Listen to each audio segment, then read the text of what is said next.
Hello friends, स्वागत है आप सभी लोगों का TDS वर्ल्ड चैनल में। तो आज हम एक बहुत ही डिफरेंट सा वीडियो करने वाले हैं। तो जैसे कि आप लोग जानते हैं कि मारुति का जो डिजायर का कार है, ये एक बहुत ही अच्छा कॉम्पैक्ट सेडान है। बहुत सारे लोग इसको एज ए फर्स्ट कार हिसाब से ख़रीदते हैं इसको, और मैं भी इसको मेरा पहला कार के हिसाब से ख़रीदा हूँ। इसको ख़रीदने से पहले मेरा कोई ज़्यादा एक्सपीरियंस नहीं था कार के ऊपर, तो मैं सोचा कि मैं एक सेफ प्ले करता हूँ कार को लेके, तो इसीलिए मैं मारुति का डिजायर को ख़रीदा। ख़रीदने के टाइम पे मेरे पास बहुत सारा ऑप्शन था। या तो मैं मारुति का डिजायर ख़रीद सकता था, या नहीं तो उस टाइम पे Hyundai का एक्सेंट भी था और टाटा का टिगोर भी अवेलेबल था। तो मेरे मन में ये तीनों कार था खरीदने के लिए। लेकिन ऑल्दो वो जो एक्सेंट और जो टिगोर है वो कम प्राइस में मिलता था हम उस टाइम पे मैं जब ख़रीदा 2018 में। लेकिन कहीं ना कहीं मेरे दिमाग में ये बात भी आ रहा था, क्योंकि ये मेरा पहला कार है, तो ऐसा ना हो कि मैं रिस्क लेके, पैसे के लिए रिस्क लेके कोई गलत वाला चॉइस बना लूँ। ठीक है, तो क्योंकि जो लोग पहले बार के लिए कार खरीद रहे होंगे तो वो बहुत सारा चीज़ों को दिमाग में रख के खरीदते हैं, जैसे वो जो कार का परफॉर्मेंस कैसा है, उसका एवरेज माइलेज कैसा है, और उसका मेंटेनेंस कैसा रहेगा आपको। तो ये सभी चीज़ें दिमाग में रख के खरीदना पड़ता है हम लोगों को कार। तो ज़्यादातर जितना भी एवरेज मतलब इंडियन है, वो तो बार बार कार नहीं खरीद सकते। एक बार अगर कार खरीद लिए तो कम से कम उनको 10 या 12 साल तो यूज़ ही करना पड़ेगा, उसके बाद जाके वो उसको बेच के कोई दूसरा वाला कार खरीदेंगे। तो ये जो चॉइस रह जाता है हमारे पास नया कार खरीदने का या कोई पर्सनल कार खरीदने का चॉइस के हिसाब से, तो वो बहुत सोच विचार के हमें लेना पड़ता है। या नहीं तो ऐसा हो जाएगा कि अगर कोई पैसे के लिए या कोई किसी के कहने पे आके अगर हम कुछ गलत खरीद लिए, तो एक बार खरीद लेने से उसको हम चेंज नहीं कर सकते। एक बार अगर हम खरीद लिए तो उसको हम बदल नहीं सकते। ठीक है, क्योंकि एक मिडिल क्लास फैमिली के लिए इतना इजी नहीं रहता कि बार बार वो कोई कार को खरीद के उसको चेंज करता रहे।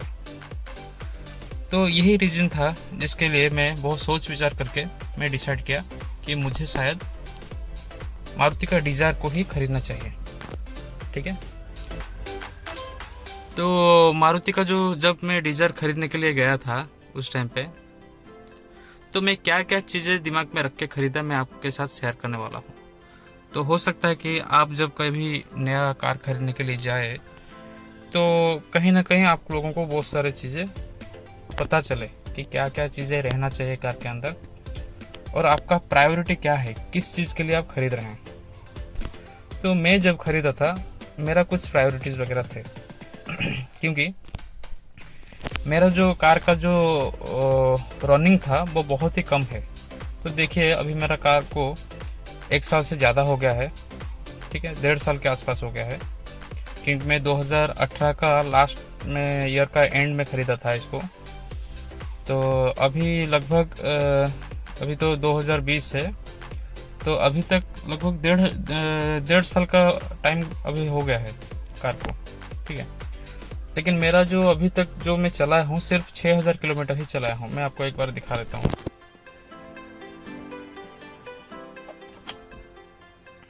तो आप देख सकते हैं इसमें मैं अभी तक सिर्फ 6000 किलोमीटर के आसपास ही चलाया हूँ इसको।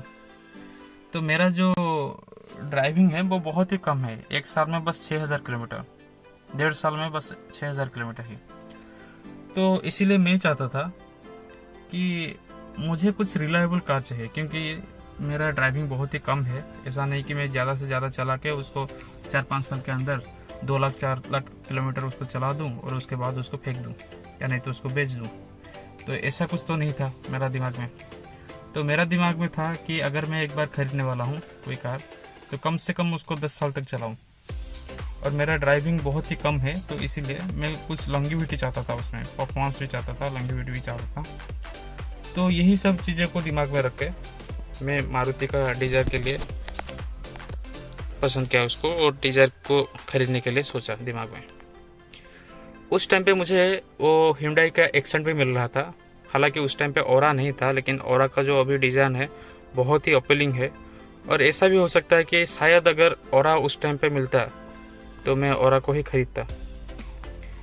लेकिन छोड़ो वो बातें, मतलब जो नहीं था तो वो नहीं था। उस टाइम पे ओरा नहीं था, सिर्फ एक्सेंट ही था। और ऐसे एक्सेंट का उस टाइम पे मुझे एक्स का जो वेरिएंट है उसका एस एक्स का वेरिएंट मुझे मिल रहा था सेम प्राइस में, जिसमें कि रिवर्स पार्किंग कैमरा भी था। और बहुत सारा एडिशनल फीचर्स वगैरह था, अलॉय व्हील भी था।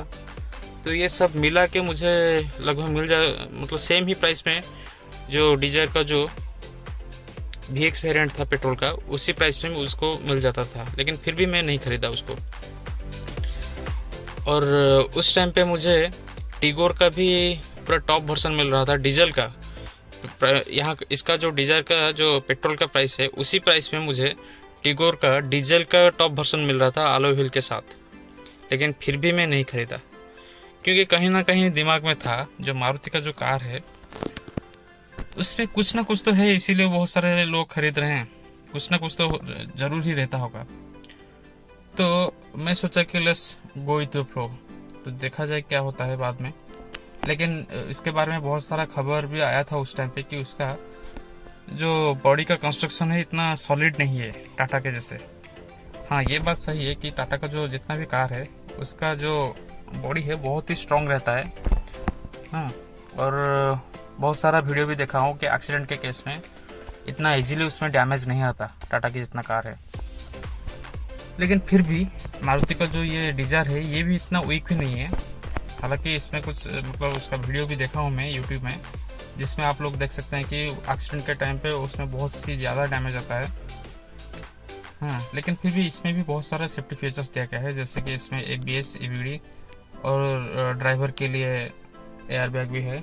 आप देख सकते हैं यहाँ पे लिखा होगा, ठीक है, SRS एयर बैग। और उसी तरह आपको पैसेंजर के साइड पे भी आपको मिल जाएगा एयर बैग, ठीक है।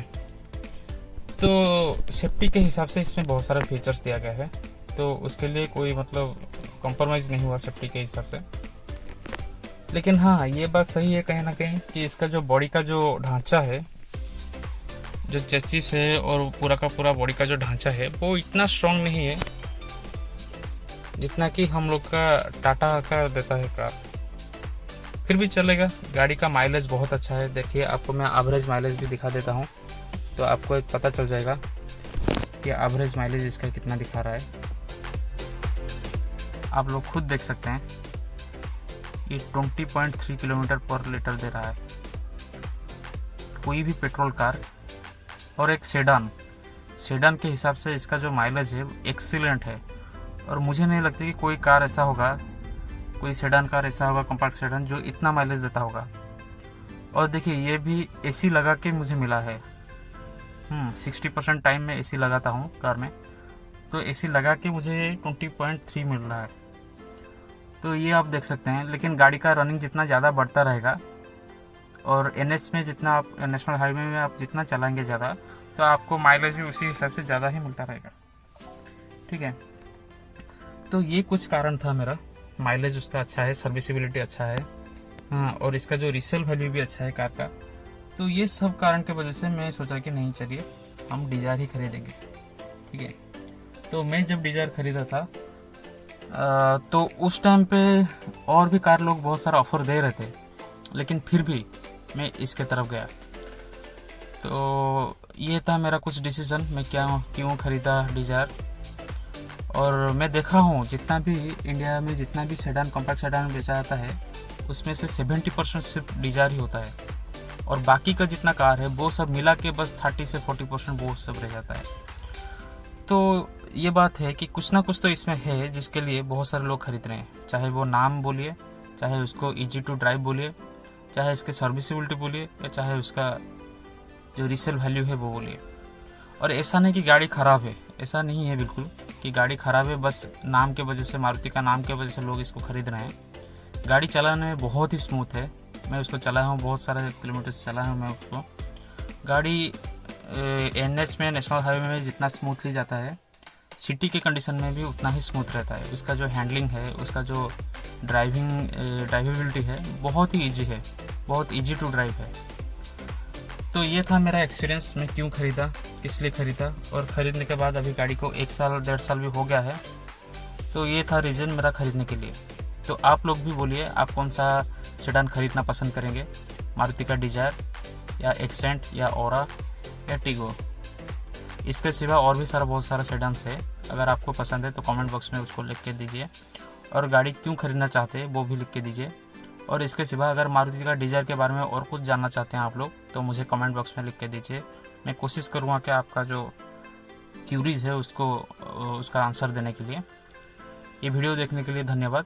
Thank you.